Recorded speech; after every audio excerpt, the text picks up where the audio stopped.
ৰত্না কাকতি এগৰাকী চৰকাৰী মহাবিদ্যালয়ৰ প্ৰবক্তা আছিল। তেওঁৰ কোনো সন্তান নাছিল। এতিয়া তেওঁৰ জীৱনৰ এনে এটা ক্ষণত উপনীত হৈছিল য'ত স্বামীৰ বাহিৰে তেওঁৰ আন কোনো সংগ বা সহায়ক নাছিল।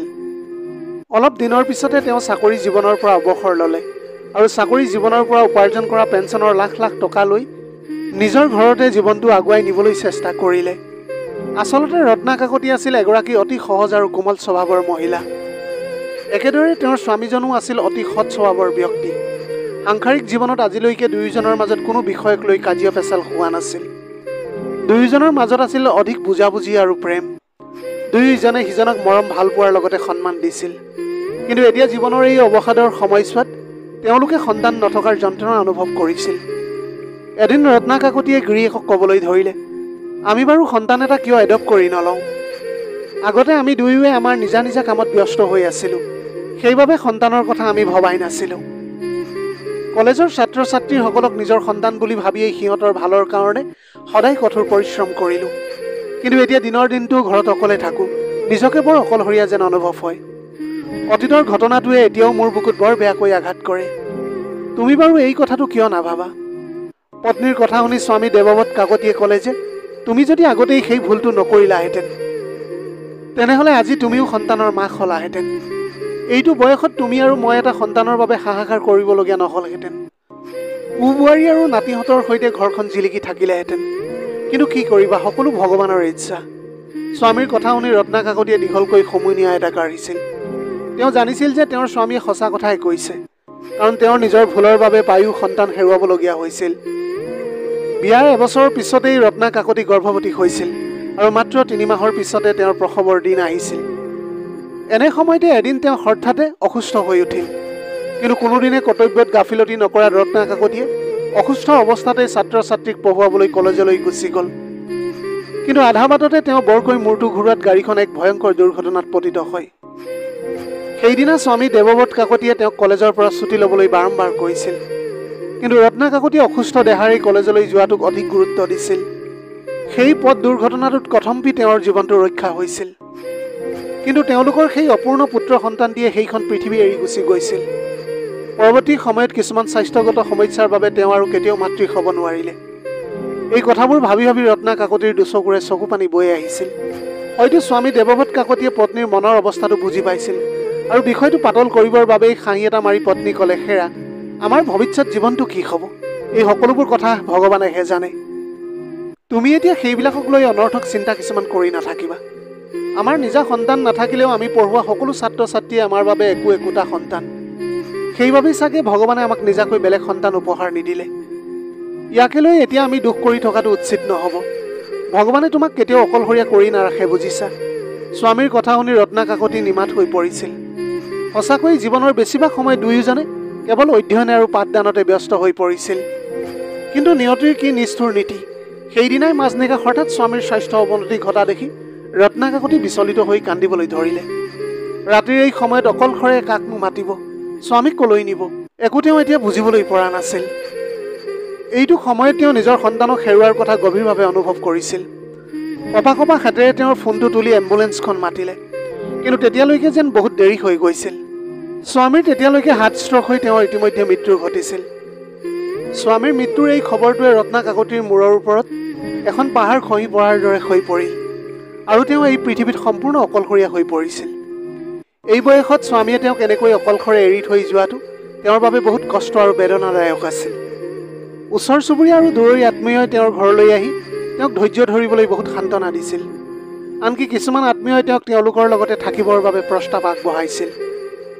কিন্তু ৰত্না কাকতিয়ে সেই প্ৰস্তাৱবিলাক নাকচ কৰি নিজৰ ঘৰতে থকাৰ সিদ্ধান্ত লৈছিল। নিজৰ জীৱনটো ভালদৰে চলিব পৰাকৈ তেওঁৰ পেঞ্চন, বেংক বেলেঞ্চ, স্বামীৰ সম্পত্তি এই সকলোবোৰ আছিল। তেওঁ সিদ্ধান্ত লৈছিল যে নিজৰ দায়িত্ব তেওঁ নিজেই ল'ব পাৰিব। কাৰোবাৰ আশ্ৰয়ত থাকি তেওঁ কাকোৱে আমনি দিবলৈ বিচৰা নাছিল। লাহে লাহে আকৌ সকলোৱে নিজৰ নিজৰ দৈনন্দিন জীৱনত ব্যস্ত হৈ পৰিল। ৰত্না কাকতিয়ে দিনৰ দিনটো ঘৰখনত অকলশৰে থাকি বৰ আমনি পাইছিল। লাহে লাহে তেওঁ নিজকে নিয়ন্ত্ৰণ কৰি ভাবিলে যে ধন সম্পত্তিৰ অভাৱ নহ'লেও তেওঁ দিনটো ঘৰতে বহি নিজকে হতাশাৰ বলি কৰিবলৈ নিবিচাৰে। ঠিক পিছদিনাই তেওঁ ভাবিলে যে ঘৰৰ পৰা অলপ দূৰৈত থকা ব্যক্তিগত বিদ্যালয়খনলৈকে তেওঁ যাব আৰু পুনৰ ল'ৰা ছোৱালীক পঢ়ুৱাবলৈ আৰম্ভ কৰিব। ল'ৰা ছোৱালীবোৰৰ সান্নিধ্যত অন্ততঃ তেওঁৰ হৃদয়খন কিছু শান্ত হৈ থাকিব। ভবামতেই পিছদিনা তেওঁ বিদ্যালয়খনলৈ গ'ল আৰু সকলোৱে তেওঁক বিদ্যালয়ত উষ্ণ আদৰণি জনালে। স্কুলখন ঘৰৰ পৰা কিছু দূৰৈতে আছিল যদিও তেওঁৰ নিজা গাড়ী আছিল আৰু তেওঁ নিজেই চলাব পাৰিছিল। সেইবাবে অহা যোৱা কৰাত তেওঁৰ কোনো অসুবিধাৰ সৃষ্টি হোৱা নাছিল। লাহে লাহে ৰত্না কাকতি ছাত্ৰ ছাত্ৰীৰ মনৰ মাজত সোমাই পৰিল আৰু সকলোৱে তেওঁৰ পাঠ গ্ৰহণৰ বাবে ব্যাকুল হৈ পৰিছিল। কিছুদিনৰ পাছত হঠাতে এটা ঘটনা ঘটিল। জুলাই মাহৰ প্ৰচণ্ড গৰমৰ মাজতে ৰত্না কাকতিয়ে বিদ্যালয় সামৰি নিজৰ গাড়ীৰে ঘৰলৈ গৈ আছিল। এনেদৰে ঘৰলৈ উভতি আহি থকা অৱস্থাতে আধা বাটতে হঠাৎ তেওঁৰ গাড়ীৰ টায়াৰটো ফাটি গ'ল। তেওঁ কোনোমতে এবাৰতে গাড়ীখন নিয়ন্ত্ৰণ কৰি ৰখালে। গাড়ীৰ পৰা নামি দেখিলে এটা টায়াৰ সম্পূৰ্ণৰূপে ফাটি গৈছে। সেই ঠাইখন এটা জনশূন্য অঞ্চল আছিল। ইফালে সিফালে চাই তেওঁ কোনো মানুহৰ ঘৰ দেখা নাপালে তাত। এই জুলাই মাহৰ গৰমৰ পৰা সকাহ পাবলৈ ওচৰত একো গছৰ ছাঁও নাছিল। ইয়াত তেওঁ কাকো সহায় বিচাৰি মাত মাতিবও পৰা নাছিল। এনে অৱস্থাত ৰত্না কাকতি বৰ অসহায় হৈ পৰিল। ইতিমধ্যে পথৰ মাজেৰে অগণন বাহন আৰু মটৰ চাইকেল আৰোহী পাৰ হৈ গৈ আছে। ৰত্না কাকতিয়ে এনে পথচাৰীৰ পৰা সহায় লোৱাৰ কথা ভাবি হাতেৰে সংকেত দি মানুহক ৰখাবলৈ চেষ্টা কৰিছিল, কিন্তু সকলোৱে তেওঁক আওকাণ কৰি বৰ বেগেৰে পাৰ হৈ গুচি গ'ল। তেওঁৰ প্ৰতি কোনেও গুৰুত্ব দিয়া নাছিল। আজিৰ যান্ত্ৰিকতা যুগত সকলোৱে নিজক নিজক লৈ কামত ব্যস্ত হৈ পৰিছিল। এইটো সময়ত তেওঁ যথেষ্ট বিচলিত হৈ পৰিছিল আৰু মাজে মাজে গাড়ীত আহি বহিছিলহি। এতিয়া গৰমৰ পৰা তেওঁৰ অৱস্থাটো একেবাৰে কাঢ়িল হৈ পৰিল। এনেদৰে প্ৰায় 2 ঘণ্টা সময় পাৰ হৈ গৈছিল। তেনেতে দূৰৰ পৰা টেক্সি এখন আহি থকা দেখি তেওঁ শেষবাৰৰ বাবে চেষ্টা কৰোঁ বুলি হাতখন দাঙিছিল। সেই টেক্সিখন যথেষ্ট পুৰণি আছিল। বনেটত জাংক আৰু সন্মুখৰ গ্লাছখন ভঙা আছিল। দেখিলেই ধৰিব পাৰি যে টেক্সিখন যথেষ্ট পুৰণি আছিল। প্ৰথমতে সেই টেক্সিখন অতি বেগেৰে পাৰ হৈ গৈছিল যদিও পুনৰ তেওঁৰ কাষলৈ পিছুৱাই আহিছিল। সেই টেক্সিখনত এজন ডেকা ড্ৰাইভাৰ বহি আছিল। অনুমানিক তেওঁৰ বয়স 24 বছৰমান হ'ব। ৰত্না কাকতি থিয় হৈ থকা দেখি তেওঁ লগে লগে গাড়ীৰ পৰা নামিছিল। ইতিমধ্যে ৰত্না কাকতিৰ সকলো কাপোৰ ঘামত তিতি গৈছিল আৰু সূৰ্যৰ পোহৰৰ বাবে তেওঁৰ মুখখন ঘামত জিলিকি উঠিছিল। সেই ল'ৰাটোৱে তেওঁৰ ফালে চাই সুধিলে, কি হৈছে মেডাম, আপুনি ইয়াত কিয় থিয় হৈ আছে? ৰত্না কাকতিয়ে স্বস্তিৰ উশাহ এটা লৈ ধন্যবাদ দি ল'ৰাটোক ক'লে, ভাইটি, মোৰ গাড়ীৰ টায়াৰটো ফাটি গৈছে। গাড়ীৰ টায়াৰ সলনি কৰিবলৈ মোৰ শক্তি নাই। সঁচা কথা ক'বলৈ গ'লে মই এই কামটো আগতে কেতিয়াও কৰা নাই আৰু আগতে মোৰ এনেকুৱা কোনো সমস্যাও হোৱা নাছিল। মোক তুমি অলপ সহায় কৰিব পাৰিবা নেকি? কথাটো শুনি ল'ৰাজনে হাঁহি এটা মাৰি ক'লে, চিন্তা নকৰিব মেডাম, আপুনি মোৰ গাড়ীতে খন্তেক বহকহি। গাড়ীতে পানীৰ বটল এটা আছে, আপুনি খাব পাৰিব। বটলটো অলপ লেতেৰা হ'লেও পানীখিনি পৰিষ্কাৰ। আপুনি একেবাৰে চিন্তা নকৰিব। মই এতিয়াই আপোনাৰ গাড়ীৰ টায়াৰটো খুলি সলনি কৰি দিম। ৰত্না কাকতিয়ে সেই ল'ৰাজনৰ কথা শুনি তাৰ গাড়ীত বহিল আৰু গাড়ীখনত থকা ঠাণ্ডা পানীৰ বটলটো লৈ পানী খোৱাত ব্যস্ত হৈ পৰিল। ইতিমধ্যে পানীৰ পিয়াহত তেওঁৰ অণ্ঠকণ্ঠ শুকাই গৈছিল। বটলটো লৈ চালেই ধৰিব পাৰি যে ল'ৰাটোৱে নিশ্চিতভাৱে ঘৰৰ পৰাই পানীৰ বটলটো আনিছে। যিয়েই নহওক, তেওঁ সেই ঠাণ্ডা পানী খাই খন্তেক সময়ৰ বাবে সকাহ অনুভৱ কৰিছিল। তাৰ পাছত তেওঁ ইমান গৰমত ৰাস্তাৰ কাষত তেওঁৰ গাড়ীৰ টায়াৰ ঠিক কৰি থকা সন্মুখৰ ল'ৰাজনলৈ চাবলৈ ধৰিলে। তেওঁ এতিয়া ইমান সময় বহুত মানুহ বিচাৰিছিল যদিও কোনেও তেওঁক সহায় নকৰিলে। কিন্তু একমাত্ৰ এইজন ল'ৰাই তেওঁৰ সমস্যাটো বুজিবলৈ সক্ষম হ'ল। কিবা এটা ভাবি ৰত্না কাকতিয়ে নিজৰ মণিবেগটোলৈ চালে আৰু সেইটো সময়ত তেওঁৰ হাতত 20,000 মান টকা আছিল। অলপ চিন্তা কৰি তেওঁ ল'ৰাজনলৈ চাই ভাবিলে যে এই ল'ৰাজন নিশ্চয় বহুত দুখীয়া, যিটো তেওঁৰ কাপোৰ, চেহেৰা আৰু সি চলাই অহা গাড়ীখনত স্পষ্টকৈ ফুটি উঠিছিল। তেওঁ তেতিয়া ভাবিলে যে ইয়াৰে তেওঁ 10,000 টকা পুৰস্কাৰ হিচাপে এই ল'ৰাজনক দি দিব। এই ভাবিয়েই তেওঁ 10,000 টকা পাৰ্চৰ পৰা উলিয়াই হাতত ল'লে। তাৰপিছত ল'ৰাজনে গাড়ীৰ টায়াৰ সলনি কৰি ঘামি জামি তেওঁৰ ওচৰলৈ আহি ক'লে, মেডাম, আপোনাৰ গাড়ীৰ টায়াৰ সলনি কৰা হৈছে। আপুনি কোনো চিন্তা নকৰাকৈ এতিয়া যাব পাৰিব। এই কথা শুনি ৰত্না কাকতিয়ে তেওঁক বহুত ধন্যবাদ দিলে আৰু নিজৰ হাতত থকা 10,000 টকা ল'ৰাজনলৈ আগবঢ়াই দিলে। এতিয়া ইমান টকা দিয়া দেখি ল'ৰাজন খন্তেক সময়ৰ বাবে আচৰিত হৈ পৰিল আৰু তেওঁ ক'লে যে, মেডাম, ইমান টকা কিহৰ বাবে মোক দিছে? তেতিয়া তেওঁ ক'লে যে, ইমানবোৰ মানুহৰ ভিতৰত তুমিয়েই মোক এইকণ সহায় কৰিলা, গতিকে এইটো মোৰ ফালৰ পৰা তোমাৰ বাবে এটা সৰু উপহাৰ। লোৱা এই টকাখিনি। ল'ৰাজনে হাঁহি এটা মাৰি ক'লে, মেডাম, আপুনি যে মোৰ কথা ইমান ভালকৈ ভাবিছে সেয়াই মোৰ বাবে যথেষ্ট। মই মানুহক সহায় কৰিব বিচাৰোঁ আৰু কৰিও ভাল পাওঁ মই। কিন্তু সেয়া কোনো টকাৰ লোভ বা ব্যক্তিগত উদ্দেশ্যত নহয়। ইয়াৰ আগতেও মই বহুজনক এনেদৰে সহায় কৰিছোঁ আৰু তেওঁলোকেও মোক এনেদৰে টকাৰ পুৰস্কাৰ আগবঢ়াইছিল। কিন্তু আজিলৈকে এনে কামৰ বিনিময়ত মই কাৰোৰে পৰা টকা লোৱা নাই আৰু আপোনাৰ পৰাও নলওঁ। ভাল কামৰ উপহাৰ ভগৱানে এদিন মোক নিশ্চয় দিব। এই কথাখিনি কোৱাৰ পিছতো ৰত্না কাকতিয়ে সেই ল'ৰাজনক টকাখিনি ল'বলৈ জোৰ কৰিছিল, যদিও ল'ৰাজনে ভদ্ৰভাৱে অস্বীকাৰ কৰি তাৰ পৰা আঁতৰি গুচি গ'ল। ৰত্না কাকতিয়ে ইমান ভাল আচৰণৰ মানুহ তেওঁৰ জীৱনত আগতে কেতিয়াও লগ পোৱা নাছিল। দীঘলকৈ উশাহ এটা লৈ তেওঁ ভাবিলে যে এই ল'ৰাটোক ডাঙৰ দীঘল কৰা মাতৃজনী নিশ্চয় বৰ উচ্চ আৰু ডাঙৰ হৃদয় নাৰী হ'ব লাগিব। ৰত্না কাকতিয়ে ল'ৰাজনৰ মংগলৰ বাবে ভগৱানৰ ওচৰত প্ৰাৰ্থনা কৰি নিজৰ গাড়ীত বহি নিজৰ ঘৰলৈ আহিল। ঘৰলৈ অহাৰ পিছত তেওঁ জিৰণি ল'বলৈ কোঠাটোত শুই পৰিছিল, কিন্তু সেই ল'ৰাজনে কোৱা কথাবোৰ বাৰে বাৰে তেওঁৰ কাণত প্ৰতিধ্বনিত হৈ আছিল। ল'ৰাজনে তেওঁক কৈছিল যে মই কোনো লোভ নোহোৱাকৈ মানুহক সহায় কৰি ভাল পাওঁ আৰু ভগৱানৰ পৰা আশীৰ্বাদ বিচাৰোঁ। কথাবিলাক ভাবি ভাবি ৰত্না কাকতিৰ মুখত অজানিতে এটা হাঁহি বিৰিঙি উঠিল, কাৰণ তেওঁৰ হৃদয়ে এনেধৰণৰ ভাল কাম কৰিবলৈ বিচাৰিছিল। পিছদিনা যেতিয়া তেওঁ স্কুলত পঢ়াই আছিল, তেতিয়া হঠাতে ষ্টাফ ৰুমৰ ফালৰ পৰা কোলাহলৰ শব্দ এটা আহিবলৈ ধৰিলে। স্কুলখনৰ উপাধ্যক্ষ বাইদেউৰ সৈতে কাৰোবাৰ কোনো কথাত কাজিয়া হৈছিল। এনে ক্ষেত্ৰত ছাত্ৰ ছাত্ৰীৰ পাঠদানত ব্যাঘাত হৈছিল। সেইবাবে তেওঁ কিবা এটা ভাবি ক্লাছৰ পৰা ওলাই আহিছিল। যেতিয়া তেওঁ ষ্টাফ ৰুমৰ ফালে চালে, উপাধ্যক্ষগৰাকীয়ে খঙেৰে তেওঁৰ সন্মুখত থিয় হৈ থকা ছোৱালী এজনীক উচ্চ সুৰত কিবা কথাত গালি পাৰি থকা দেখিলে। মনতে কিবা এটা ভাবি তেওঁ আগুৱাই গ'ল। তেওঁ উপাধ্যক্ষগৰাকীক সুধিলে, মেডাম কি হৈছে? স্কুলৰ উপাধ্যক্ষগৰাকীয়ে বৰ খঙেৰে ক'লে, চাওক মিছ কাকতি, এই ছোৱালীজনীয়ে যোৱা ৩-৪ দিন ধৰি মোক বৰ অশান্তি দি আহিছে। তাইক এতিয়া মই ভালকৈ বুজাই দিছোঁ যে এতিয়া আমাক বৰ্তমান কোনো ধৰণৰ শ্ৰমিকৰ প্ৰয়োজন নাই, কিন্তু তাই বাৰে বাৰে মোক কাম বিচাৰি জোৰ দি আছে। এতিয়া মই তাইক কেনেকৈ বুজাওঁ যে আমাক আৰু শ্ৰমিকৰ প্ৰয়োজন নাই? যদি তাই বিনামূলীয়াকৈ কাম কৰিব বিচাৰে তেন্তে কৰি যাওক, কিন্তু আমাৰ পৰা একো মাননি নাপাব। উপাধ্যক্ষৰ কথা শুনি ৰত্না কাকতিয়ে সন্মুখত থিয় হৈ থকা ছোৱালীজনীলৈ চালে। ছোৱালীজনীৰ মুখত লাজ আৰু চকুত চকুলো দেখি তেওঁৰ বুকুখন বিষাই গ'ল। তাইৰ গাৰ বৰণটো অলপ কোলা আছিল যদিও চেহেৰাটো ধুনীয়া আছিল। তাই নিজকে ডাঙৰ স্কাৰ্ফ এখনেৰে ঢাকি ৰাখিছিল আৰু উপযুক্ত কাপোৰ পিন্ধিছিল। তাৰপিছত ৰত্না কাকতিৰ চকু দুটা তাইৰ পেটটোৰ ফালে গ'ল। দুপট্টাখনে বুকুখন ঢাকি ৰাখিলেও অনুভৱ হৈছিল তাই নিশ্চিতভাৱে 6-7 মাহৰ গৰ্ভৱতী হ'ব।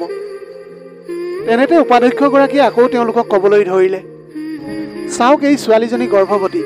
এনে অৱস্থাত যদি কিবা এটা অঘটন হয় তেন্তে কোনো কাৰণ নোহোৱাকৈ বিদ্যালয়খনৰে বদনাম হ'ব।